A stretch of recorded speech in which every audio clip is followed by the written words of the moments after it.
Welcome to This Explainer. Today, we're diving into Dr. Robert A. Peterson's absolutely fascinating take on theology proper.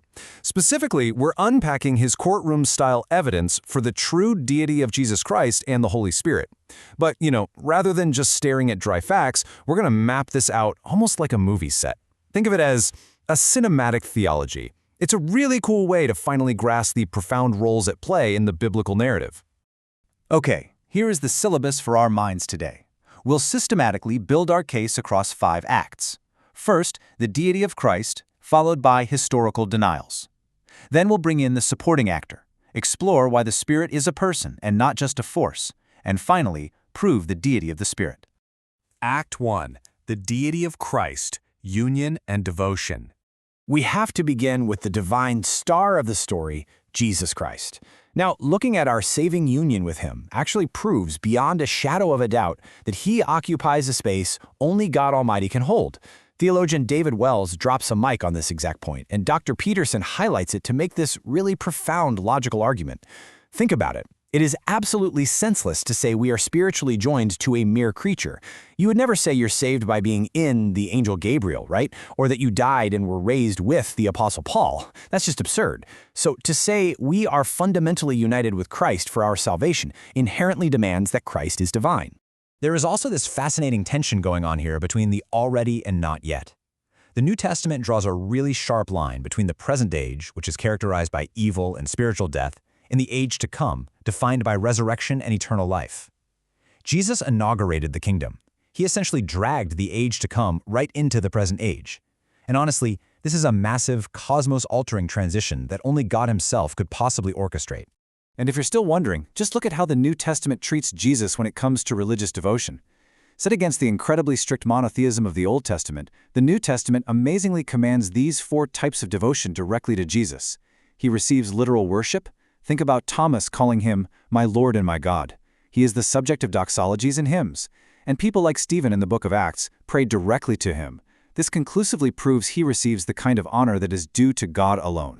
Moving into Act 2, historical denials of Christ, the critics.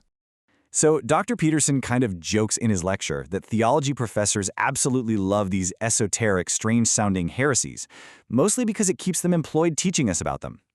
First up is Ebionism. This was a super early Jewish monotheistic denial of Christ's deity. Basically, they just couldn't reconcile Jesus with their strict view of one God. So their workaround, they claimed that the Christ was just a divine presence, almost like a dove, that descended on a purely human Jesus at His baptism, and then completely withdrew right before His crucifixion. They essentially turned the divine Christ into a temporary external accessory. Then we have Arianism. Now, unlike Ebionism, this one actually bubbled up from within the church itself. Arius of Alexandria emphasized God's absolute uniqueness so intensely that he swung way too far. He mistakenly reduced the Son down to a mere created being. Arius claimed the Son was God's first and highest creature, sure, but that He had a beginning and was fundamentally different in essence from the Father. But the early church wasn't having it. This brilliantly illustrates their definitive response to that exact heresy. The Council of Nicaea gathered in 325 AD and completely crushed Arianism. The language is so deliberate. True God from true God, begotten, not made. They use the word consubstantial, which basically means Jesus is of the exact same substance or essence as God the Father.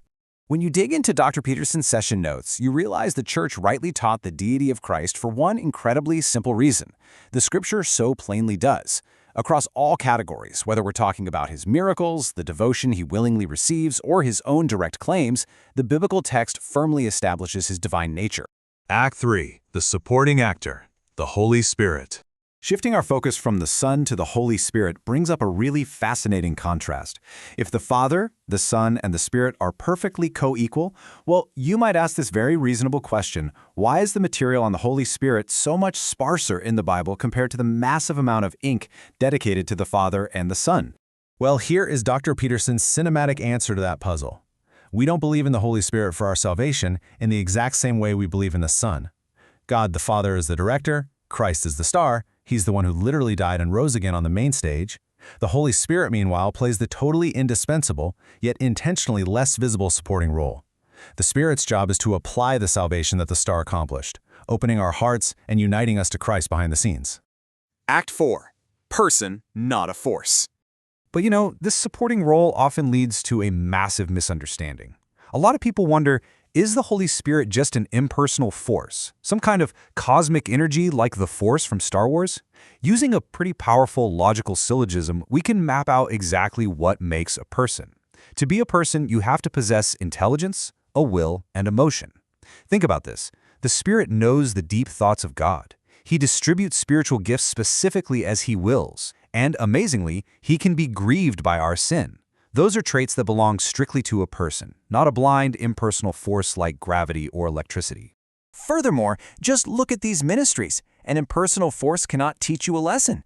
A cosmic energy field definitely cannot intercede for you in prayer with unspoken groanings, and you certainly cannot insult a mere force.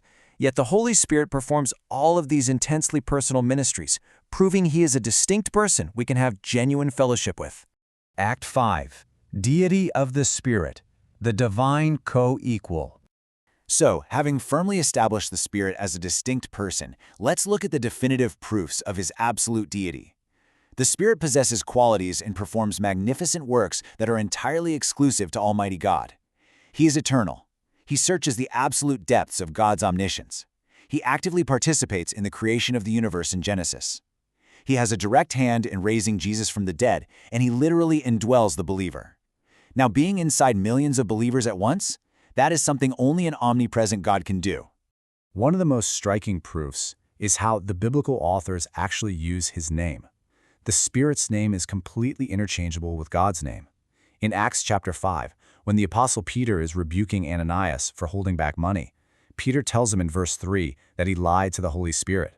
And then literally in the very next breath in verse 4 says, "You have not lied to men, but to God."